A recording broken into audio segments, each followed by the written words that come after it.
Welcome to April's Garage. Rivian is becoming my new favorite car company, and they're looking for new customers in a really cool way, actually. They really want to help out.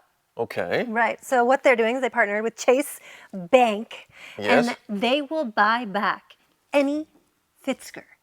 Anyone. If it's bricked, it doesn't matter. They're going to buy it back and put it towards the new purchase. So the ill-fated of a Fisker Rivian. Ocean, which Yes. that company went bankrupt after making several thousand deliveries. Yeah. In June 2024, they filed for Chapter 11. They're out. They went full Fister on the Fiskers there. Yes. And the customers were left with highly depreciated vehicles that they didn't want to keep because they were already pretty buggy and had their issues that didn't get sorted out. Usually a new company, they can go through and, sort out the bugs. But they went bankrupt before the bugs got sorted out. So They had a lot of bugs, yeah. a lot of key fob problems, a lot of bugs in the infotainment center, and just the regenerative braking was a big issue with them. Yeah. Among their whole business model, and everything just went down. So how is Rivian unfisting them? So everyone that owns a Fisker got a letter in the mail. This is really cool. Now here's what it said. These offers will provide 3 different options for your Fisker. Okay, you can sell your vehicle to Rivian for a fixed price, which is what you bought it at MSRP minus how many miles you put on it. Or you can trade in your vehicle to Rivian for the same price and receive incentives for the purchase price or the lease of a Rivian vehicle. And so the third option is if your vehicle's bricked, can't be repaired, they will still buy it from you for a fixed price, which is what I said earlier. The fixed price is equal to the purchase price minus the amount of usage for your vehicle, which is so cool. This is Chase Bank that wrote probably Yeah. a lot of the loans on Fisker. Right. And they're actually throwing people a bailout, like a lifeline. It's such a great idea. Which reminds me of like the Volkswagen Dieselgate whole buyback thing, where they had to buy back all the diesels, Volkswagen themselves. I've never heard of another company buying back a failed car before. So this is really weird. Right. So, I mean, this is a really cool thing. You're putting yourself out there. I feel like they're going to lose money on this. Like, course what are you they going to are. do with all these broken cars? Well, you're going to sell them for a massive loss. But I guess, I don't know why Chase would feel a bank like being charitable and helping out. And obviously Rivian wants to convert customers into selling cars. Right. So it makes sense for Rivian to step up and say, hey, get out of these horrible Fiskers and get into a Rivian. And then they have customers for life because of this goodwill thing that they did. Like, wow, Rivian stepped up and got me out of this turd and got me in this amazing vehicle. And I will be grateful forever because Sure. I lost, $20,000, $30,000 on this car that I bought thinking, it was... Anyway, it's really cool. I don't understand Chase Bank. Chase Bank, those people are in it to make money, obviously. So what's the incentive? So I also found this other article, right? And there's a company in New York. They're called American Lease. And what they do is they fix electric cars and they rent them to Uber drivers, Lyft drivers to drive for the duration. And then they fix them. And they have this whole warehouse where they fix just EVs. Okay. And this company actually bought the leftover Fisker Oceans. There were 3,000 of them left over when they filed for bankruptcy. This company paid $42 million for all of them, which was about like $13,000 per Fisker Ocean. Wow. They have them in their warehouse. They rent them out for $400 a month to these Uber drivers to take out. So all of the broken Oceans, I'm guessing, this shop is going to want because they work on them, they fix them. They have bought broken ones. So if you ever go there, you'll see broken kind of Fisker Oceans parked outside, broken down EVs. They just use them as parts vehicles. So I'm guessing that they should Chase Bank should do a little deal with this company to have these leftover cars as just parts cars. Makes sense. It's a nice business, I feel like. You're leasing out. You're going to have like customers making payments as long as the cars are still on the road. And if you have cars like unlimited parts that you've already bought, then all you have is the labor in fixing them and keeping them going. So definitely makes sense. And Uber drivers aren't going to care about infotainment bugs and other weird things happening. Right. So they just want a cheap car to make money in, and that's the perfect vehicle for it. So Right, and this is a great business in New York. It's called BHP Service Center. And if you have a Fisker like you had, that is just...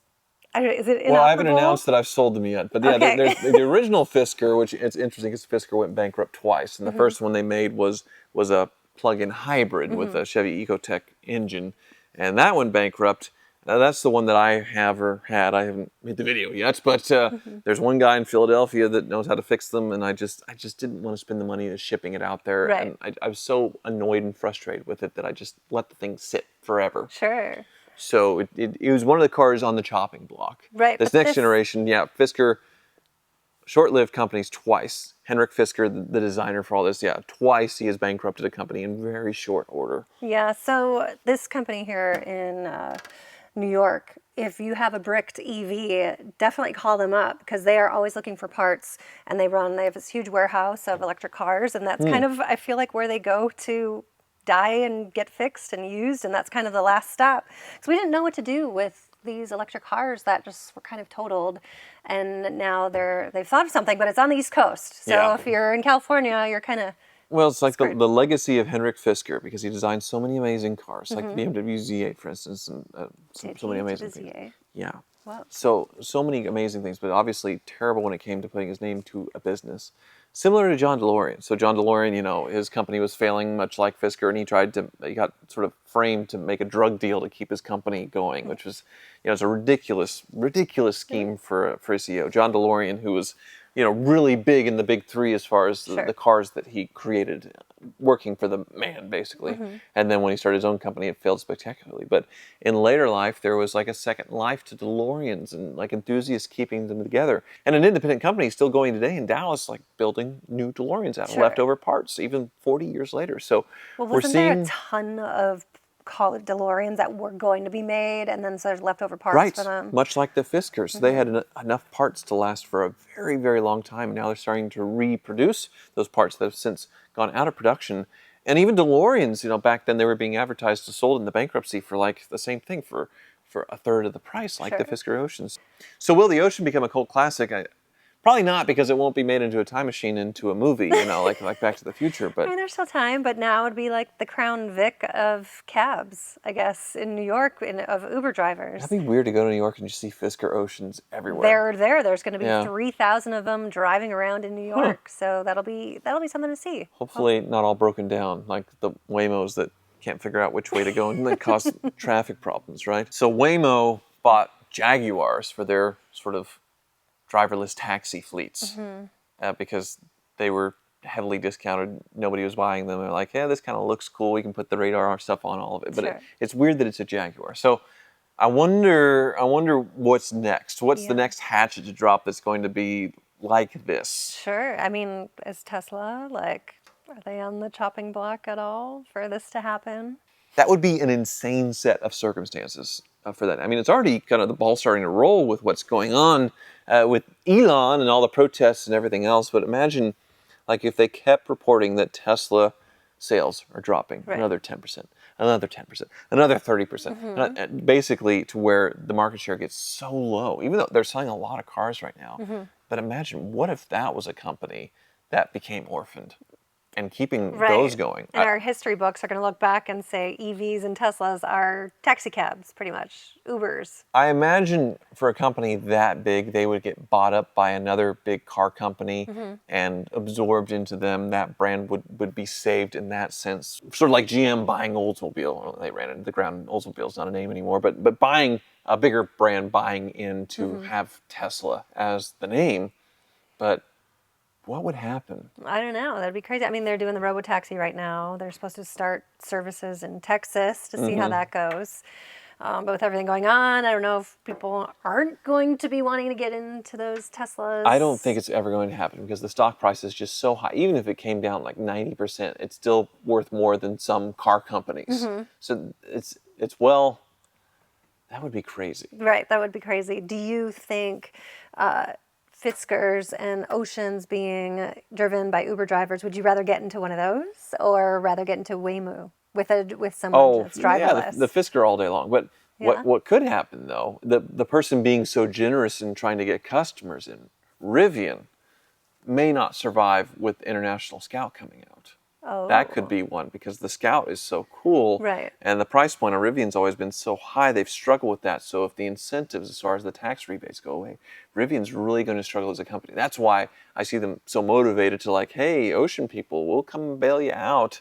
And if Chase is sort of helping supplement that, I can see why Rivian would want to help out. Lucid is the other one, where eventually the billionaires are going to quit wanting to throw money at Lucid to keep that one going, because there's just not buyers out there for $100,000 EVs, as every other automaker has discovered, and every other automaker, Mercedes, Chrysler, everybody's unveiled a very expensive EV, Cadillac, the Celestiq. Sure. Nobody's buying that crap. So Lucid, their whole business model is based on that. That could be one where we see them becoming fancy taxis, Yeah. with some outfit trying to keep them going. I see that as a very realistic possibility. Right. Well, I like what Rivian's doing. I hope they're able to make money from doing this, because that's sort of goodwill. But at the end of the day, they're a business, so how are they going to make money? I don't know. I feel like they're going to lose money, but they're putting some good karma into the world. Is that a thing in business? No. So I don't know how they're going to survive. I like Rivians too. The cars have a face. They just seem happy. They're really cool. They're coming out with some smaller, more affordable versions of the Rivian coming out soon, which I would love to have. And so we'll see what happens. But I think this is a great idea. Never heard this happening before. Unprecedented, it feels like, that a car company would buy back another company's cars. Yeah, there's conquest. I've heard that with incentives, as far as like trying to get one brand to come over, but not a bankrupt brand. Right. It's like Ford trying to take sales away from Chevy, the conquest incentive, like a rebate. But Right. Well, and this then is different. There's this huge undertaking of learning how to work on these old Fiskers too, and what are they going to do with the bricked ones. And so there's a lot of interesting stuff that could be happening, and we will tell you all about it as soon as we know. Thanks so much for watching.